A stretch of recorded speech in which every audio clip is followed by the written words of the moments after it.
These are the largest land mammals on Earth, and this is the place that has more of them than anywhere else.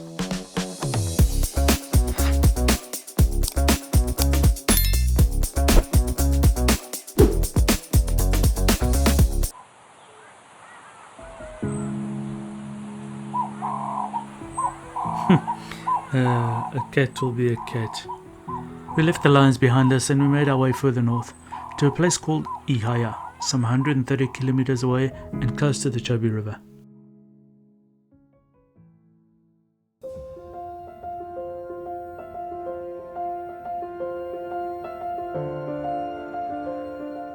Day 7 is another moving day for us. Our brilliant site team gets everything prepared, dismantling the camp and packing it all up ready to be moved further north. We get our bags loaded onto the roof of the vehicle, get back in and head straight back out on safari.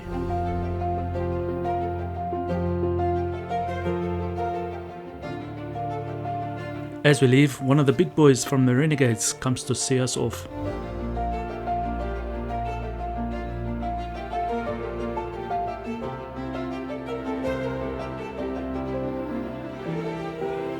Today's going to be our longest day, and 130 kilometers on a dirt road takes some doing.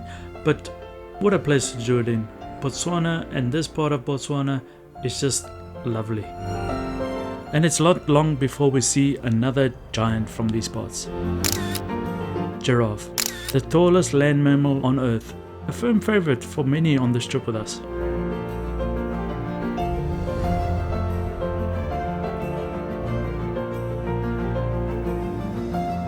There were even a few new antelope to be seen on this drive.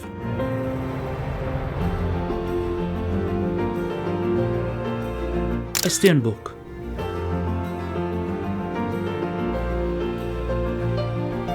a red letre,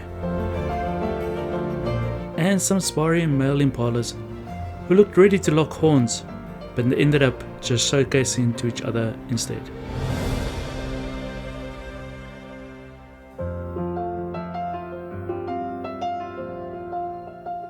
But we still found some photographic interest in some of the smaller critters of the area.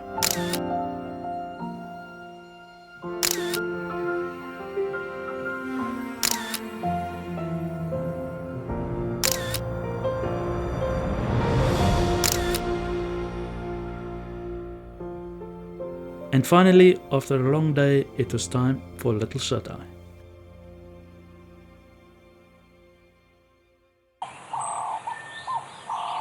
I just cannot tell you how excited everyone was to see their species.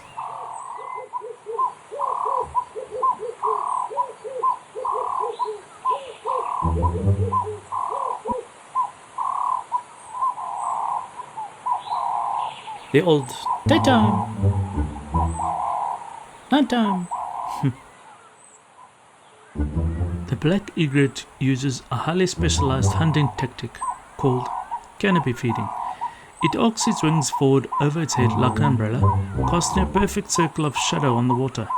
This darkness acts as a trap, attracting small fish seeking shelter, and the bird can easily pick off its prey. But this area is renowned for elephant.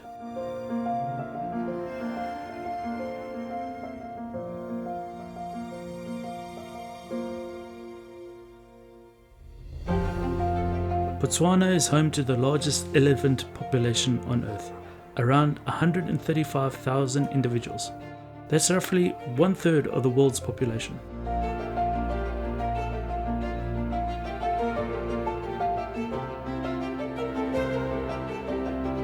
This Chobe region usually holds 50 to 70,000 elephant, but the excessive rains have driven many of them more inland and away from large water sources. Still, there were plenty to see.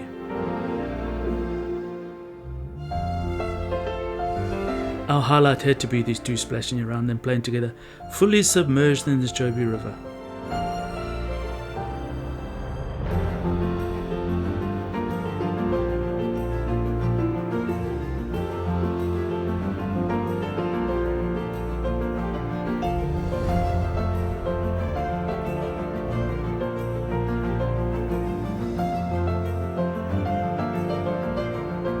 We watched them for ages. They splashed each other, climbed on each other, dipped each other, rolled each other. They did everything to each other. And we stood and watched and photographed.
The Chobe region really is vast. With the river running continuously next to you, it's easy to forget about the little things.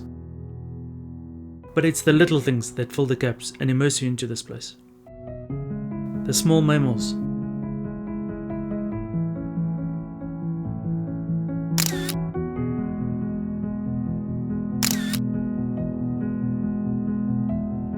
the birds,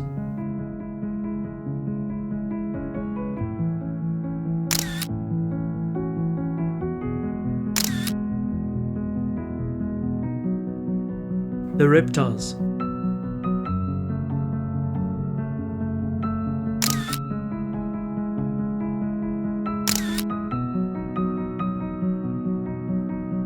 and even the insects.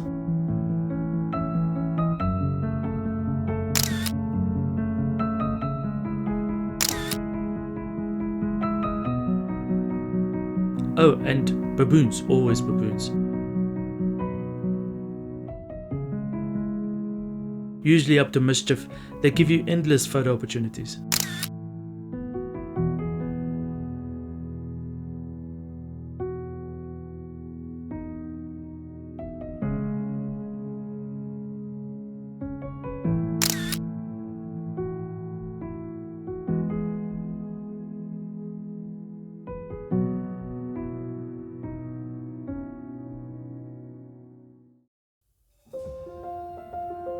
But of course, the large giraffes are everywhere.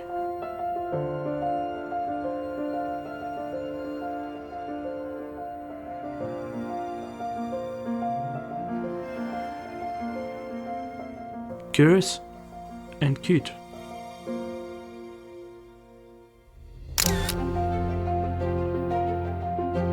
But it was these two in particular that got our attention. Why? They were fighting. They pummel each other with their horns, driving them at speed and with force towards their midriff and hindquarters. It has to be incredibly painful.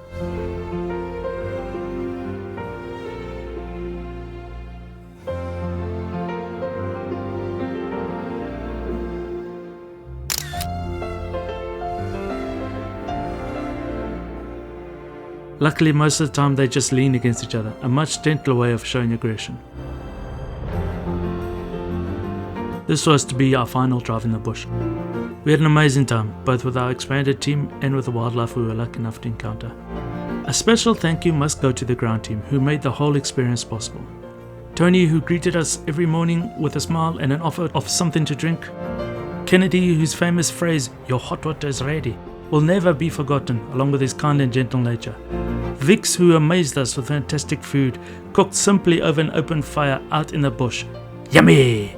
And Shaka, whose patience, knowledge, determination, humility, and wicked sense of humor really left an impression on all of us. I truly hope our paths cross again one day.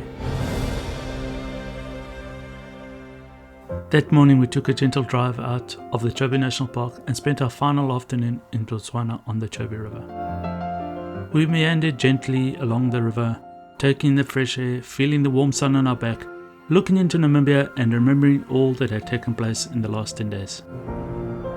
And of course, getting in some final bits of photography too.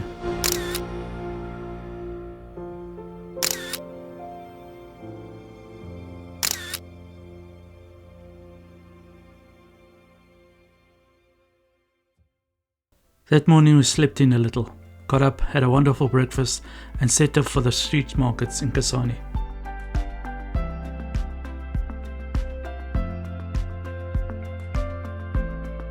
I just love the creativity and the thought that goes into these little statues, and I particularly love these wild dogs. I don't know why, but the wild dogs and the way they were burnt just really made me smile.